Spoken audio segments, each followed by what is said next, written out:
সৈয়দনা আদমকে আল্লাহ যখন বানালেন তিনি বানালেন মিন তিনিন লাযিব, এঁটেল মাটি থেকে বানালেন। ও আকাশ, এই মাটির উপরে 40 বছর তুমি বৃষ্টি দাও। 40 বছর এঁটেল মাটির উপরে বৃষ্টি জমতে জমতে জমতে জমতে এটা হয়ে গেল হামাইম মাসনুন, কাদামাটি। সুবহানাল্লাহ পড়েন।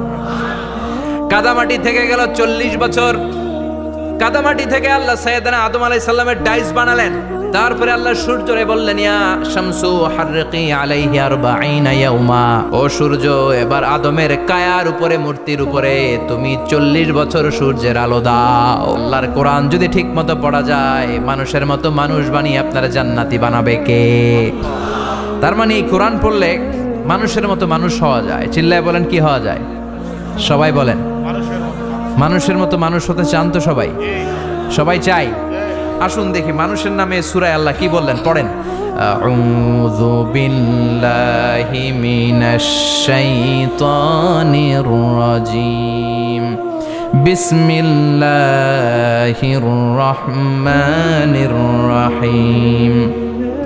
হাল আতা আলাল ইনসানি হিনুম মিনাদ দাহরি লাম ইয়াকুন শাইআম মাযকুরা। আল্লাহ বললেন, মানুষের জীবনের একটা সময় ছিল যেই সময়টা উল্লেখ করার মতো মানুষ কিছুই ছিল না। সুবহানাল্লাহ। প্রত্যেক মানুষের জীবনে এমন একটা সময় ছিল যেই সময়টাতে উল্লেখ করার মতো সে আসলে কিছুই ছিল না, তার অস্তিত্বই ছিল না, সে জিরো ছিল। তাকে জিরো থেকে হিরো বানিয়েছে কে? আল আতা আলাল ইনসান, এই হাল হচ্ছে ইস্তিফহাম তাকরীরি, বিমানা কাদ আতা আলাল ইনসান। অবশ্যই অবশ্যই মানুষের জীবনে এমন একটা সময় এসেছে, লাম ইয়াকুন শাইআম মাযকুরা, উল্লেখ করার মতো সে কিছুই ছিল না। কার কথা? মুফাসসিরিন একরাম ইনসান দ্বারা এখানে দুইটা জিনিস বুঝিয়েছেন। এক হলো সাইয়েদনা আদম, আর এক হলো আমরা সবাই। এই পৃথিবীতে মানুষ বানানোর 3 ক্যাটাগরি। ক্যাটাগরি নাম্বার 1, মাও নাই বাবাও নাই। এই সিস্টেমে আল্লাহ কারে বানাইছে? কথা বলেন। আবার শুধুমাত্র মা আছে বাবা নাই, এই সিস্টেমে কাকে বানালেন? আবার বাবাও আছে মাও আছে, এই সিস্টেমে কারে বানালেন? আমাদেরকে বানালেন। আবার সৈয়দনা আদমকে আল্লাহ যখন বানালেন তিনি বানালেন মিন তিনিন লাযিব, এঁটেল মাটি থেকে বানালেন। এঁটেল মাটি দিয়ে কাঠামো বানানো যায় না, স্ট্রাকচার করা যায় না। এঁটেল মাটি জমিন থেকে নিয়ে আল্লাহ রেখে দিলেন 40 বছর। চিল্লায় বলেন, কয় বছর? আর আকাশকে বললেন, ইয়া সামাউ আমতিরি আলাইহি 40 সানা। ও আকাশ, এই মাটির উপরে 40 বছর তুমি বৃষ্টি দাও। 40 বছর এঁটেল মাটির উপরে বৃষ্টি জমতে জমতে জমতে জমতে এটা হয়ে গেল হামাইম মাসনুন, কাদামাটি। সুবহানাল্লাহ পড়েন। কাদামাটি থেকে গেল 40 বছর। কাদামাটি থেকে আল্লাহ সাইয়েদনা আদম আলাইহিস সালামের ডাইস বানালেন। তারপরে আল্লাহ সূর্যরে বললেন, ইয়া শামসু হাররিকি আলাইহি 40 ইয়াউমা। ও সূর্য, এবার আদমের কায়ার উপরে, মূর্তির উপরে তুমি 40 বছর সূর্যের আলো দাও। 40 বছর সূর্যের প্রখর ও তীব্র তির্যক তাপে এবং কিরণে আদম হয়ে গেছে এখন সলসলিন কাল ফাখার, টোকা মারলে ঠন ঠন করে। সুবহানাল্লাহ পড়ে। এখনো রুহের ফুৎকার দেয় নাই, এখনো, কিন্তু কেটে গেছে 120 বছর। 340 কত? 120 বছর চলে গেল। এই বিশাল লম্বা সময়ে আল্লাহ বললেন, লাম ইয়াকুন শাইআম মাযকুরা, উল্লেখ করার মতো আদম কিছুই ছিল না। রুহের ফুৎকার যেহেতু দেয় নাই 140 বছর, এটা এঁটেল মাটি, পরে ছিল কাদামাটি, এরপরে হয়েছে মূর্তি, ঠনঠনে মূর্তি। উল্লেখ করার মতো আদমের জীবনে 124 বছরে কিছুই ছিল না। চিল্লায় বলেন, ঠিক কিনা?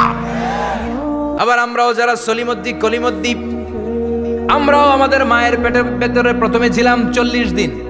বুখারীর বর্ণনা, ইন্না হাদাকুম ইউজমাউ খালকুহু ফি বাতনি উম্মিহি 40 ইয়াওমান সুম্মা ইয়াকুনু নুতফাতান মিসলা যালিক সুম্মা ইয়াকুনু আলাকাতান মিসলা যালিক ফায়াতি ইলাইহিল মালাকু ফায়ানফাখু ফীহির রূহ। আমরা যারা সলিমুদ্দি কলিমুদ্দি, আমরা আমাদের মায়ের পেটের ভেতরে 40 দিন ছিলাম নুতফা, এক ফোঁটা বীর্য। তারপরে 40 দিন ছিলাম আলাকা, রক্তপিণ্ড। তারপরে 40 দিন ছিলাম মুদগা, গোশতপিণ্ড। 3 40 120 দিন। কয় দিন? এই 120 দিনের লম্বা সময়ে লাম ইয়াকুন শাইআম মাযকুরা, উল্লেখ করার মতো আমরা আসলে কিছুই ছিলাম না, কারণ মানুষই তো হয় নাই। ডিফর্ম বেবি, এখনো দেহের আগাগোড়া কিছু হয় নাই। 120 দিন পর ফেরেশতা এসে আমার দেহের মধ্যে ফুৎকার দিয়ে যায়, তখন আমার হার্ট পার্টিশন চালু হয়ে যায়, আমার হার্টবিট চালু হয়, সিস্টোলিক ডায়াস্টোলিক, এই যে ধপ ধপ ধপ, এই প্রেশারটা ছাড়া মানুষ বাঁচে? ফুসফুসের কাজ কি? খালি ধপ ধপ করে, দম টানে আর দম নেয়, দম ফুরাইলে ঠুস। আয় রে মানুষ রঙিন ফানুষ, দম ফুরাইলে তবু তো ভাই কারোরই নাই একটুখানি। আয় রে মানুষ রঙিন ফানুষ, রঙিন ফানুষ, আয় রে মানুষ। সুবহানাল্লাহ। আমরা ছিলাম নুতফা, আলাকা, মুদগা, sperm drop, then blood clot, and finally the little flash. আমি আমার এমফিল রিসার্চ করেছি এটার উপর, এটা ইংরেজিতে বলে এমব্রয়োলজি, ভ্রূণ তত্ত্ব। How the little এমব্রয়ো develops in mother ওম, মায়ের পেটে এই ছোট্ট ভ্রূণ, এটা কেমন করে শুক্রাণু ডিম্বাণু থেকে 8 মাস 10 মাস 9 মাস পরে কেমন করে জমিনে আসে। How the little এমব্রয়ো develops in mother ওম, মায়ের পেটে কেমন করে ডেভেলপ করে। একেবারে ক্ষুদ্র ছিলাম আমি, তুচ্ছ ছিলাম আমি, নগণ্য ছিলাম আমি, আমার কোনো নাম ছিল না, আমার কোনো গ্রাম ছিল না, আমার কোনো পরিচয় ছিল না। এখন দুনিয়াতে আমাদের পরিচয় আছে না নাই? কিন্তু মিজানুর রহমান আজহারি একটা সময়ে লাম ইয়াকুন শাইআম মাযকুরা, তোর কেউ চিনতো না, তোর নামটাও কেউ জানতো না, উল্লেখ করার মতো তুই কিছুই ছিলি না। এটা দিয়ে আল্লাহ বুঝাতে চাইলেন তোর কিছুই ছিল না, জিরো থেকে আমি হিরো বানালাম। ক্ষমতার দাপট দেখাবি না, ক্ষমতার অহংকার দেখাবি না, টাকা পয়সার গরম দেখাবি না। 2 দিনের টাকার মালিক হয়ে ওর পা জমিনে লাগে না এরকম টাকা তা ছেড়ে নাই। লাম ইয়াকুন শাইআম মাযকুরা, তোর চেয়ে বড় ক্ষমতাশীল ছিল ফেরাউন। আল্লাহ ছাড় দিয়েছে, ছেড়ে দেয় নাই, ঠিক কি না? নমরুদরে ছাড় দিয়েছে, ছেড়ে দেয় নাই, ঠিক কি না? আবু জাহেলকে ছাড় দিয়েছে, ছেড়ে দেয় নাই, ঠিক কি না? এখনো যারা গাদ্দারি করে, ইসলামের বিপক্ষে কথা বলে, ইসলামকে জমিনের ভিতর গেড়ে দিতে চায়, দেখা যায় আল্লাহ ওদেরকে ছাড় দেয় কিন্তু ছেড়ে দেবে না। চিল্লায় কও ঠিক কি না? পৃথিবীতে কেউ তো স্থায়ী হয় না, হোক না সে ফেরাউন কিবা নমরুদ। কেউ ভাবে চিরদিন রয় না, কেউ ভাবে চিরকাল রয় না। কেউ থাকতে আসে নাই, এত বড় বড় দাপটওয়ালারা সব শেষ। আমি তো প্রায় জায়গায় বলি আমি ফেরাউনের লাশটা নিজে দেখে এসেছি, যেহেতু আমি আল আজহার ইউনিভার্সিটির স্টুডেন্ট। 200 পাউন্ড লাগে দেখতে, আমি দেখছি ফ্রি। আমার আল আজহারের জামিআতু আল আজহার শরীফের একটা কার্ড ছিল, ওইটা দেখাইলে সব ফ্রি, ফ্রিতে দেখে আসছি। ঢুইকে দেখি ফেরাউন চাচা শুয়ে রয়েছে। আমি বললাম ফেরাউন চাচা কেমন আছো, how are you, WhatsApp man. কোনো আওয়াজ নাই। আমি জিজ্ঞেস করেছি তাকে কেমন আছো তুমি, কি অবস্থা, কেমন যাচ্ছে তোমার, হোয়াটসঅ্যাপ, কোনো আওয়াজ নাই। আমি অবাক হয়েছি, এই লোকটার হুঙ্কারে মিশরের জমিন থার থার করে কাঁপতো, আজকে ওরা শেষ করে দিছে কে? আজ আছে কাল নাই, ঠুস, দম ফুরাইলে। এজন্য আল্লাহ বললেন হাল আতা আলাল ইনসানি হিনুম মিনাদ দাহরি লাম ইয়াকুন শাইআম মাযকুরা। মানুষের জীবনে এমন একটা সময় ছিল উল্লেখ করার মতো সে কিছুই ছিল না। আমরা যে কত ক্ষুদ্র ছিলাম আপনি কল্পনাও করতে পারবেন না। ফালইয়ানযুরিল ইনসানু মিম্মা খুলিকা, খুলিকা মিম্মা ইন দাফিক ইয়াখরুজু মিন বাইনিস সুলবি ওয়াত তারাইব। বাবার পৃষ্ঠদেশ থেকে, মায়ের বক্ষদেশ থেকে দুইটা মিলিত হয়ে মায়ের জরায়ুর ভেতরে তোরে সেট করলো কে? আমরা ছিলাম শুক্রাণু। শুক্র চিনেন? স্পার্ম। শুক্রও ছিলাম না আমরা, শুক্রাণু মানে শুক্রের অণু। ডিম্ব আমরা ছিলাম না, আমরা ছিলাম ডিম্বাণু মানে ডিম্বের। আরবিতে বলে আল বুয়াইদা আল উনসাউইয়া। 1 ফোঁটা বীর্যের ভেতরে, 1 ফোঁটা শুক্রের ভেতরে 20 কোটি অণু থাকা লাগে। ওই 20 কোটির একটা ছিলাম আমি, 20 কোটির একটা ছিলেন আপনি। উল্লেখ করার মতো আমি কিছুই ছিলাম না, আমরা কিছুই ছিলাম না। চিল্লা এখন ঠিক কি না? আল্লাহ বললেন লাম ইয়াকুন শাইআম মাযকুরা, কিছুই ছিল না। স্পার্ম ড্রপ আর ওভাম দুইটাকে মিলিয়ে আমি আল্লাহ করে ফেললাম জাইগোট। সেইটারে আমি বানালাম এমব্রয়ো, ভ্রূণ, ব্যাঙ্গাচির মতো। শীত বর্ষাকালে বৃষ্টির পরে দেখবেন ব্যাঙের বাচ্চাগুলো খালি ছোটাছুটি করে, তাই না? কালো কালো দেখা যায় না? আমি আপনি আমরা প্রত্যেকে এরকম ব্যাঙের বাচ্চার মতো ছিলাম। হাত পা তো দূরের কথা, ব্যাঙের বাচ্চার মতো ছিলাম। মায়ের জরায়ুর দেয়ালে লেপ্টে ছিলাম। আমাদের হাত ছিল না, আমাদের পা ছিল না, কিচ্ছু ছিল না। সেখান থেকে আল্লাহ আমাদেরকে বড় করতে লাগলেন। এরপরে আমরা হয়ে গেলাম ফেটাস, ডেভেলপড স্টেজ।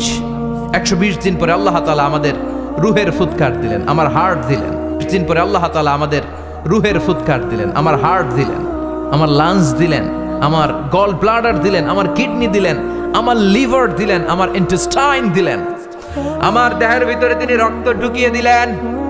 আমার কলবের এই ধাক্কাধাক্কি শুরু হয়ে গেল। আল্লাহ বললেন এই কলবটা সব চাইতে দামি অঙ্গ, কলবের মধ্যে জিকির ভরতে হবে কার? লা ইলাহা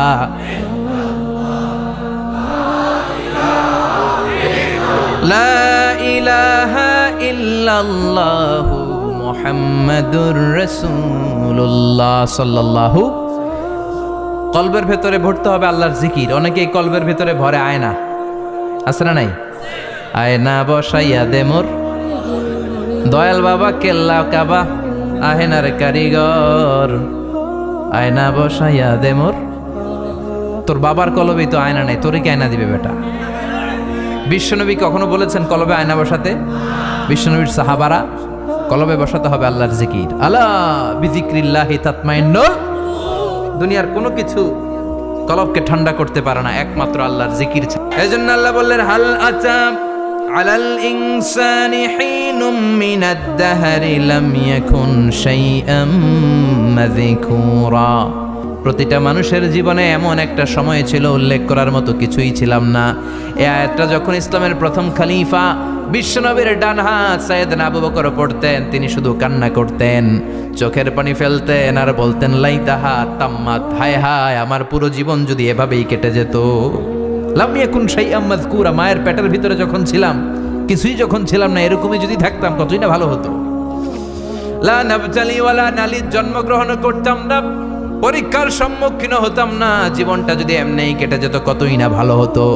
এজন্য আল্লাহ বললেন প্রতিটা মানুষের জীবনে এমন একটা সময় ছিল উল্লেখ করার মতো সে কিছু ছিল। এরপর আল্লাহ বললেন ইন্না খলাকনাল ইনসানা মিন নুতফাতিন আমশাজিন নাবতালি ফাজআলনাহু সামিআন বাসীরা। নিশ্চয় আমি মানুষকে জমাট বাঁধা মিশ্রিত নুতফা থেকে তৈরি করেছি। বাবার শুক্রাণু মায়ের ডিম্বাণু দুইটাকে মিলিয়ে দিল কে? জরায়ের ভিতরে সেট করলো কে? আল্লাহ বললেন ফি কারারিম মাকিন, গোপনতম প্রকোষ্ঠে, যেই প্রকোষ্ঠে কোনো কবিরাজের কবিরাজি কাজে লাগে নাই, কোনো ডাক্তারের ডাক্তারি কাজে লাগে নাই, কিন্তু 9টা মাস ধরে খাবার পানি আর অক্সিজেন তোরে দিছে কে? আবার আল্লাহ বললেন ফি যুলুমাতিন সালাস, 3টা প্যাকেট পড়িয়ে তোরে আমি রেখেছি। যতটুকু টেম্পারেচারে রাখলে তুই বেঁচে থাকবি, ততটুকু টেম্পারেচারে তোরে রেখেছে কে? এজন্য আল্লাহ বললেন মিন নুতফাতিন আমশাজিন নাবতালি, তারপরে তোকে আমি পরীক্ষা করতে শুরু করলাম দুনিয়ায়। দুনিয়াতে আমাদের জন্য পরীক্ষা আছে না নাই? যে আল্লাহর কাছে যত প্রিয় তার পরীক্ষাও তত। আশাদ্দুন নাসি বালাআন আল আম্বিয়া, দুনিয়ার মধ্যে সব চাইতে বেশি আল্লাহ পরীক্ষা করেছেন নবীদের, ঠিক না? সাইয়েদনা ইউসুফ আলাইহিস সালাম 10 বছর জেলে বন্দী ছিলেন, বিশ্বনবী 3 বছর জেলে বন্দী ছিলেন। শিয়াবে আবি তালেবের জেলখানায় বিশ্বনবী ছিলেন কি ছিলেন না? এজন্য জেল জরিমানা মুমিন ভয় পায় না, ঠিক না? আল্লাহ বললেন নাবতালি, তোকে আমি পরীক্ষা করব ভয় দিয়ে, ক্ষুধা দিয়ে, সম্পদের হানি ঘটিয়ে, প্রাণ নাশের হুমকি দিয়ে। ইসলামের কথা বলা এত সোজা না। আপনি ইসলামের কথা বলবেন, আপনার বিরুদ্ধে ষড়যন্ত্র আছে না নাই? কিন্তু এগুলো দেখার আমাদের সময় আছে নাকি?